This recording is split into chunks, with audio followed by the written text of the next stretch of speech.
김황식 국무총리가 지난 1일 취임 2도를 맞았습니다. 새 정부가 출범하는 내년 2월 퇴임할 경우 4번째 장수 총리로 기록될 전망입니다.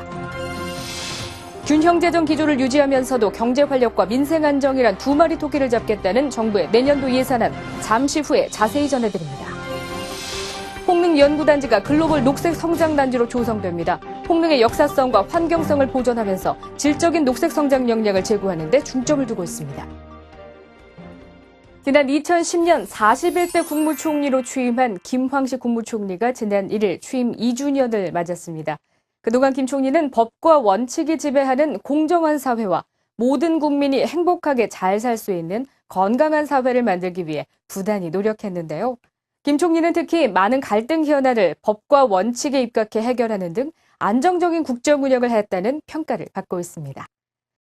대표적인 사례로 오랜 기간 해결하지 못해 국가적 부담이 되었던 동남권 신공항과 LH 본사 이전, 과학벨트 입지 선정, 검경 수사권 조정과 보육지원체계 개편을 들 수 있을 텐데요. 이와 함께 불법 사금융 척결 방안을 비롯해 학교폭력 근절 종합대책 등 주요 국정 현안에 대해 범정부 차원의 종합대책을 마련하기도 했습니다. 우문현답, 즉 우리의 문제는 현장에 답이 있다를 강조하며 불철주야 180여 회에 걸쳐 사회복지시설과 노인, 장애인 등 소외계층을 직접 찾은 김 총리. 이렇게 바쁜 와중에도 연필로 쓴 페이스북이란 김 총리식 소통법으로 일주일에 한 번 현장에서 느낀 소회를 친필 메모로 작성해 누리꾼과 소통해오고 있는데요. 지금까지 모두 89편에 이릅니다. 수능 시험을 앞두고 만학 수험생들에게 보내는 응원의 메시지, 공부를 해서 진짜 행복한 사람들은 일성여중고 학생들의 감사 댓글과 함께 그들의 도전 정신에 대한 찬사와 격려가 줄을 이었는데요. 김 총리가 내년 2월 퇴임한다면 재임 기간 2년 5개월로 정일권, 김종필, 최규하 전 총리에 이어 4번째 장수 총리에 이름을 올릴 것으로 보입니다. 다음 소식입니다. 지난 4일 김황식 국무총리는 이명박 대통령을 대신해 국회에서 내년도 예산안에 대한 시정연설을 했습니다.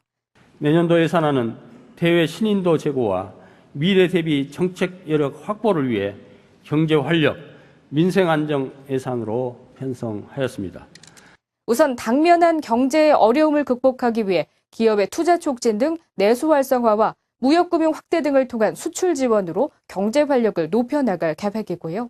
생애주기나 수혜 대상별로 맞춤형 복지 예산을 지원해 꼭 필요한 곳에 필요한 만큼 지원될 수 있도록 하고요. 성폭력과 학교폭력 근절을 위한 안전 투자도 늘렸습니다.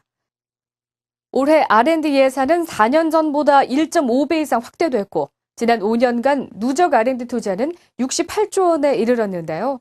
내년에도 창조적 R&D와 서비스 사업 투자는 물론 전통 산업의 고부가 가치화를 위한 투자를 확대해 나갈 계획입니다.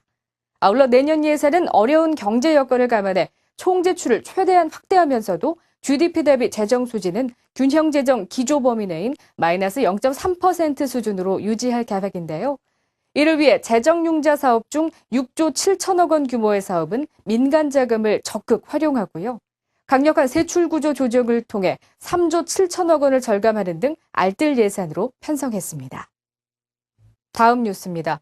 정부기관뿐만 아니라 국책연구기관들도 속속 지방으로 이전합니다.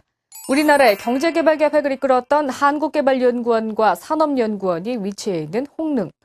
두 기관이 각각 2013년과 2014년에 지방으로 옮기면서 이곳의 주인을 찾고 있는데요. 총리실은 기관 간 조정을 거쳐 이 지역의 난개발을 막아 녹색 기술과 지식, 인재 양성을 선도하는 글로벌 녹색 성장 단지로 재창조하기로 하고 관련 계획을 마련했습니다. 지난 2일 김황식 국무총리 주재로 열린 국무회의에서 보고된 내용을 보면 한국개발원은 글로벌 녹색 성장 연구소와 녹색기술센터 등이 입주하고요. 카이스트 경영대학엔 녹색성장대학원을 설립하기로 했습니다. 우리 경제 성장의 견인차 역할을 했던 홍릉. 이제는 녹색 성장의 메카로 다시 태어날 것을 기대해봅니다. 이번 주 총총 뉴스는 여기까지입니다. 시청해주신 여러분 고맙습니다.